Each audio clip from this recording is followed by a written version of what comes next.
Welcome to Redacted Tonight. This is the show where Americans in America covering American news are called foreign agents.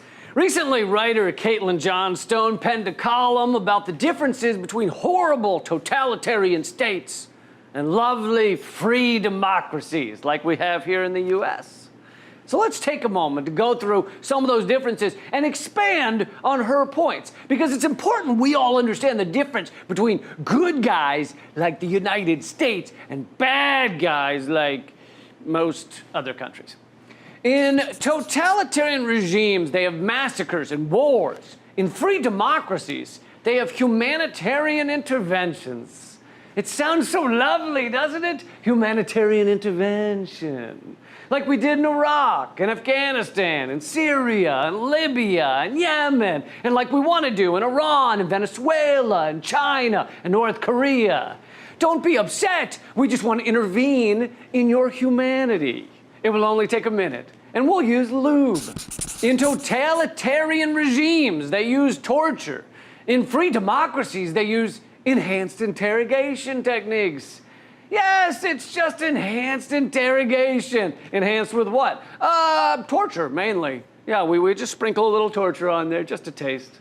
Kind of like how I once sold my king-size mattress to someone, but to make it sound a little better, I called it an enhanced bedtime device.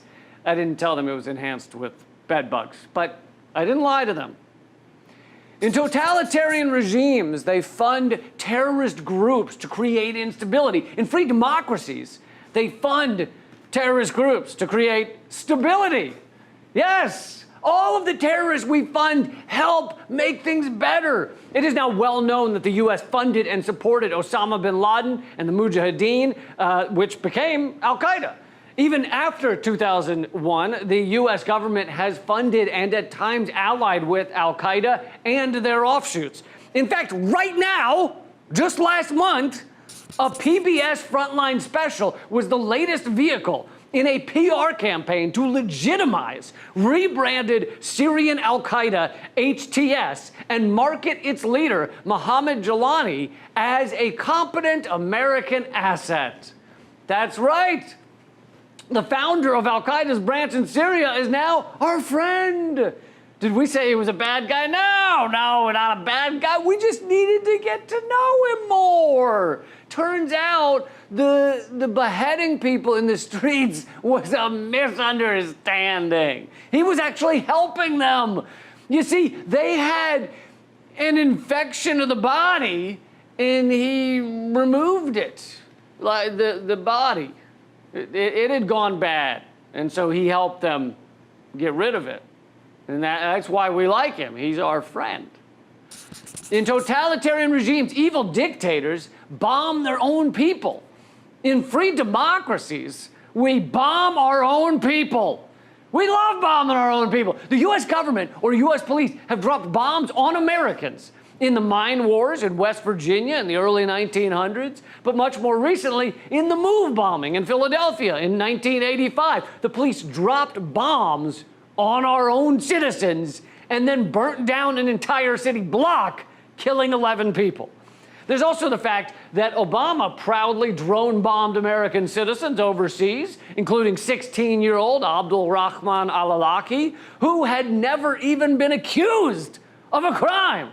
I mean, can we at least accuse him of something? Make something up. Just go, I can't believe you didn't water my plants when you promised to.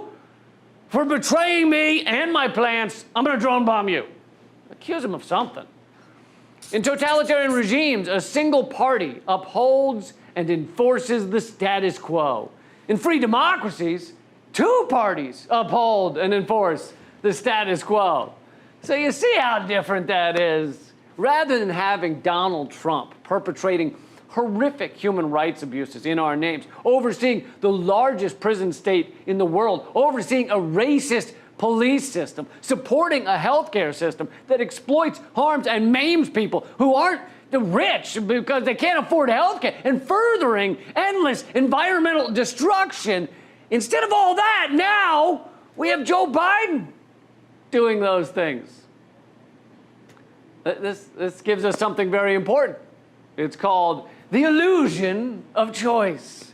Yes, we get to pretend we made a choice, and that makes everything feel so much better. It's kind of like when a toddler is about to get a needle stuck in his arm, like to draw blood or something, and the nurse lets him choose between the Band-Aid with the dinosaurs on it and the Band-Aid with the cars on it. You notice which choice is not on the table? The choice to not have a metal stick shoved in his arm.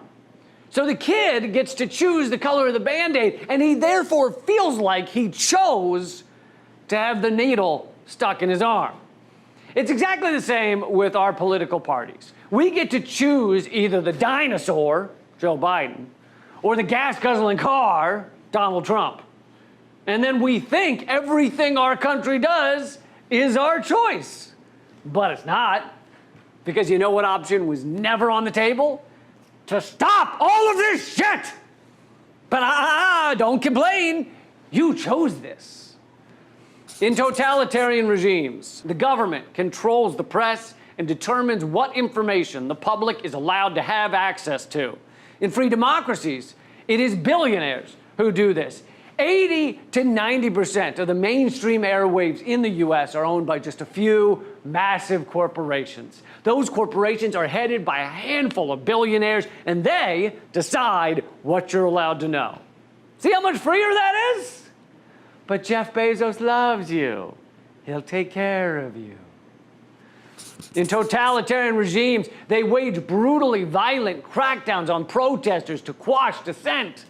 In free democracies, they do this also, but then the politicians kneel while wearing kente cloth. Yes, in free democracies, they don't crush dissent, except at Standing Rock and Occupy Wall Street and Black Lives Matter and logging fights and Fight for 15, and Jill Stein was fucking kidnapped by police when she tried to attend a presidential debate. They crack down on dissent constantly, in every city, every year, going back to the founding of this country. But when Jill Stein was chained to that chair, they gave her the freedom to sing God Bless America. So, there's that. In totalitarian regimes, you know exactly who rules over you. In free democracies, the true rulers hide behind fake puppet governments. In most ways that matter, the true rulers of the United States are the CEOs of the big tech companies and the big weapons contractors and the big ag companies, the big pharma, big prisons, et cetera, et cetera, et cetera. They are the ones really calling the shots when push comes to shove, and Joe Biden is a dancing puppet to put out front. Well, okay, he can't dance anymore. He might fall down, dislocate his hip, and piss himself, but puppet nonetheless. A smelly puppet. In totalitarian regimes, any elections they have are rigged, and challengers are handpicked by the authoritarian rulers. In free democracies, the rulers rig the elections and handpick the candidates, and they do this to other countries as well. Don't forget, the DNC's own lawyers said in court that the Democratic Party has the right to pick their nominee in a smoke-filled room behind closed doors, effectively rigging their own primary election. And of course, even beyond that, the system is essentially rigged by money. Don't have millions of dollars? Then you're not going to Congress. And who do you have to reach out to in order to get that money to run? The rich, the rulers of the society. If your beliefs don't fit with their beliefs, then no money for you. It's like the soup Nazi, but with money. Still Nazis, though. In totalitarian regimes, you are forced to obey. In free democracies, you are trained to think your obedience was your own idea. See? That's so much freer. It was my idea to get into this career I hated, some miserable office or serving appetizers to assholes at TGI Fridays. It was my idea to stay in it because otherwise I couldn't afford health insurance or my kids' college tuition or to take care of my elderly mom. And it was my idea to spend 75% of my waking hours within the confines of my house because then I don't have to worry about police approaching me. my idea to imprison myself in these 3 rooms for most of my life. You see, I'm free in these 3 rooms or something. In totalitarian regimes, they imprison or kill journalists for revealing inconvenient truths about the powerful. Julian J. Assange, eh? Michael May Hastings, hey? Sometimes they don't bother imprisoning or killing them. They just purge them from the mainstream outlets, like Chris Hedges and Noam Chomsky. But that's all I can think of, right? Phil Donahue, Ed Schultz, Jesse Ventura, but I can't think of any more. Mark Lamont Hill, Seymour Hersh, Glenn Greenwald, but that is Melissa Harris Perry, Lee Campbell. I don't know about that. I really don't belong on that list.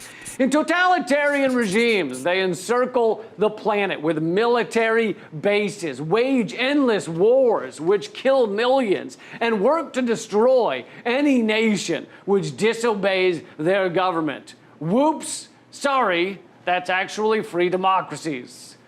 Well, let's be honest. It's really just one democracy that encircles the globe.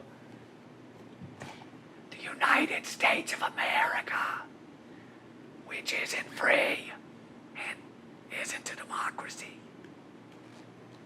In totalitarian regimes, the citizenry are kept impoverished while the rulers live lavishly with more than they could ever spend. But in free democracies, it's completely different. The rulers they're barely scraping by.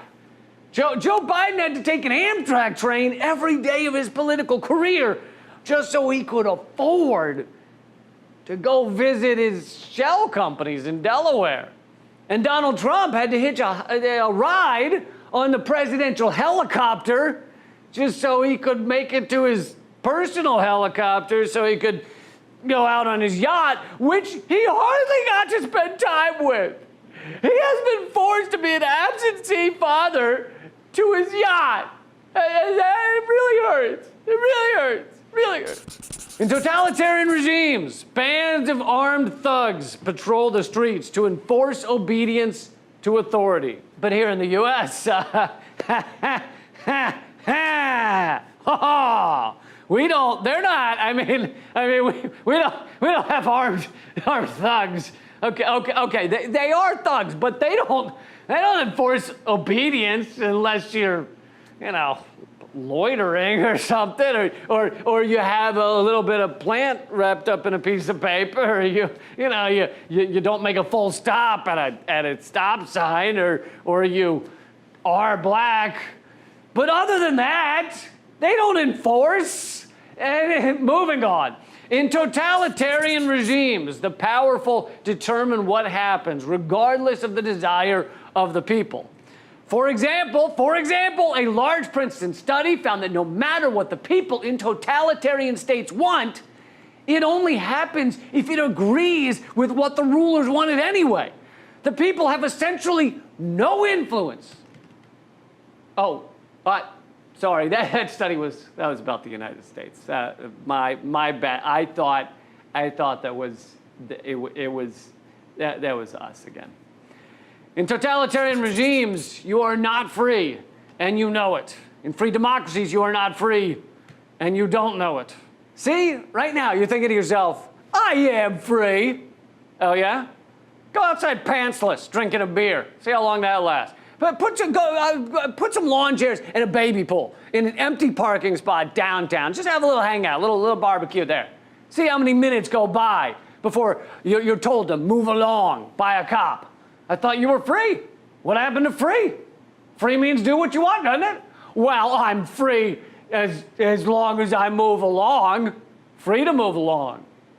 Go into a store and set up a tent there and see how long before they call the police. Yeah, but that's private property. That doesn't count. Half of any fucking city's private property now. You can't go anywhere now because someone owns everything. Okay, then set up a tent in a public park. See how long you can do that. Sir, you can't be here. This is a public park. Well, exactly. Aren't I the public? It's public use for everyone. You can't stay here. You got to move along. So you can only use the public spaces the way precisely they want you to use them. You can only use the private spaces the way they want you to use them. Where the fuck can I just be a strange human who isn't going by some stupid rules? You can only do that in your house alone in the dark. What a free society! Woo-hoo-hoo! As you can see, we here in the United States actually do live in a totalitarian state. In fact, it's what political theorist Sheldon Wolin termed inverted totalitarianism, which does not find its expression in a demagogue or charismatic leader, but in the faceless anonymity of the corporate state. Once we get past the denial part of the equation, we can actually start to fight against it. And I feel like it's happening. Do you feel it? I feel it. I totally feel it. Coming from Washington, D.C., the belly of the beast. This is Redacted Tonight.